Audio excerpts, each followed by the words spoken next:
सत संध प्रभु सुरहितकारी, परत राम आयस अनुसारी। स्वार्थ विबस विकल तुम हो, परत दोषु नहीं राउर मोहु। सत्य संध प्रभु सुरहितकारी,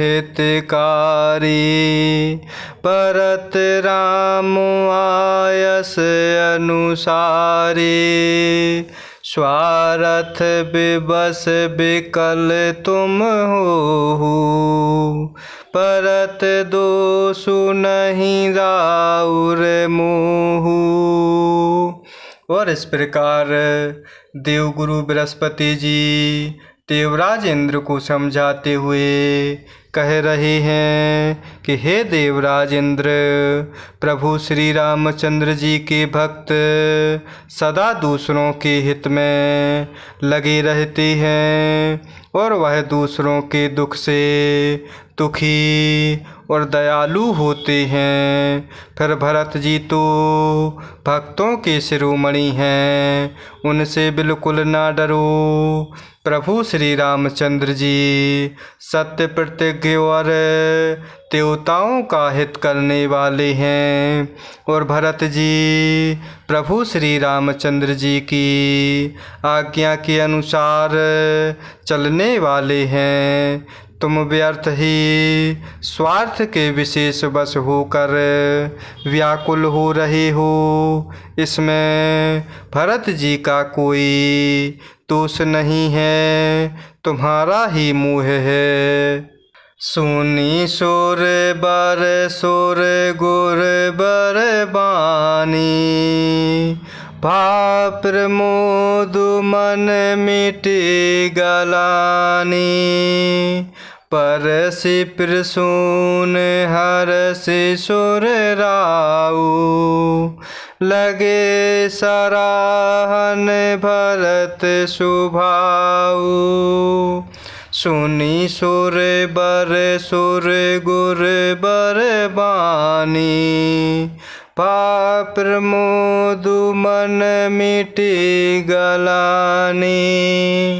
बरसि प्रसून हरसि सुर राऊ, लगे सराहन भरत सुभाऊ।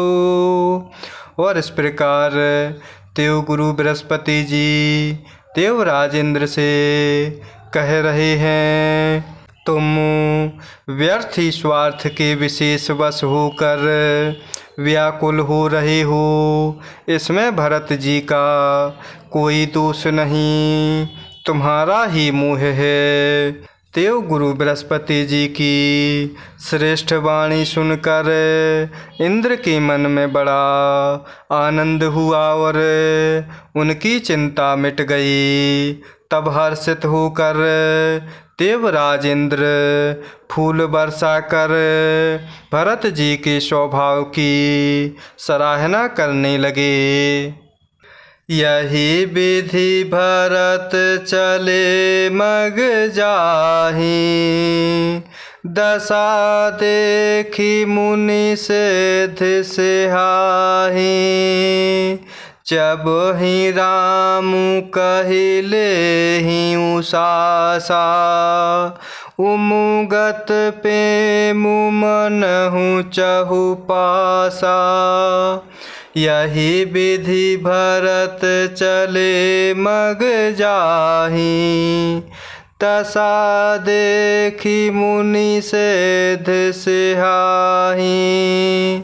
जब ही राम कहिले ही उसासा, उमुगत प्रेम मनहु चहु पासा। और इस प्रकार तब इंद्रदेव हर्षित होकर फूलों की वर्षा कर भरत जी के स्वभाव की सराहना करने लगते हैं। और इस प्रकार भरत जी मार्ग में चले जा रहे हैं। उनकी प्रेममयी दशा देखकर मुनि और सिद्ध लोग भी सिहाते हैं।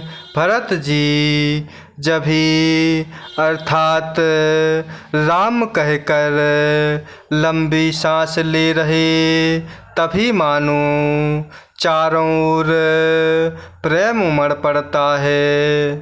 दिरवाही बचन सुनी कोल से पासाना, पुरजन पे मुन जाय बखाना। बीच बास कर जमुन ही आए, निरखी नीरुलोचन जल छाए। द्रवाही बचन सुनी कोल से पासाना, पुरजन पे मुन जाय बखाना। बीच बास कर जमुन ही आए, निरखी नीरुलोचन जल छाए। और इस प्रकार भरत जी चबाई लेते हुए प्रभु का नाम राम कहकर लंबी सांस लेते हैं। तभी मानो चारों ओर प्रेम उमड़ पड़ता है। और भरत जी के प्रेम और दीनता से पूर्ण वचनों को सुनकर वज्र और पत्थर भी पिघल जाते हैं। अयोध्या वासियों का प्रेम कहते नहीं बनता। बीच में निवास अर्थात ठहराव करते हुए भरत जी यमुना जी के तट पर आए। यमुना जी का जल देखकर भरत जी के नेत्रों में जल भर आया। रघुबर बरन बेलो की बर, बारी समेत समाज। होत मगन बारिधि बिरहे, चढ़े विवेक जहाज। रघुबर बरन बेलो की बर, बारी समेत समाज। होत मगन बारिधि बिरहे, चढ़े विवेक जहाज। और इस प्रकार भरत जी के प्रेम और दीनता से पूर्ण वचनों को सुनकर वज्र और पत्थर भी पिघल जाते हैं। अयोध्या वासियों का प्रेम कहते नहीं बनता।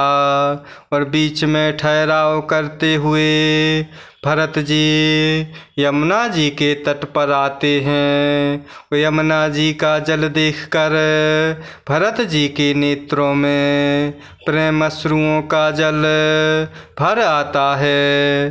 प्रभु श्री रघुनाथ जी के श्याम रंग का सुंदर जल देखकर सारे समाज सहित भरत जी प्रेम विह्वल होकर प्रभु श्री रामचंद्र जी के विरह रूपी समुद्र में डूबते डूबते विवेक रूपी जहाज पर चढ़ गए। अर्थात यमुना जी का श्याम वर्ण जल देखकर सब लोग श्याम वर्ण भगवान प्रभु के प्रेम में विह्वल हो गए और उन्हें ना पाकर विरह व्यथा से पीड़ित हो गए। तब भरत जी को यह ध्यान आया कि जल्दी चलकर उनके साक्षात दर्शन करेंगे। इस विवेक से वह भरत जी फिर उत्साहित हो गए। जय सिया राम, जय जय सिया राम, जय सिया राम, जय जय सिया राम, जय सिया राम, जय जय सिया राम, जय सिया राम, जय जय सिया राम।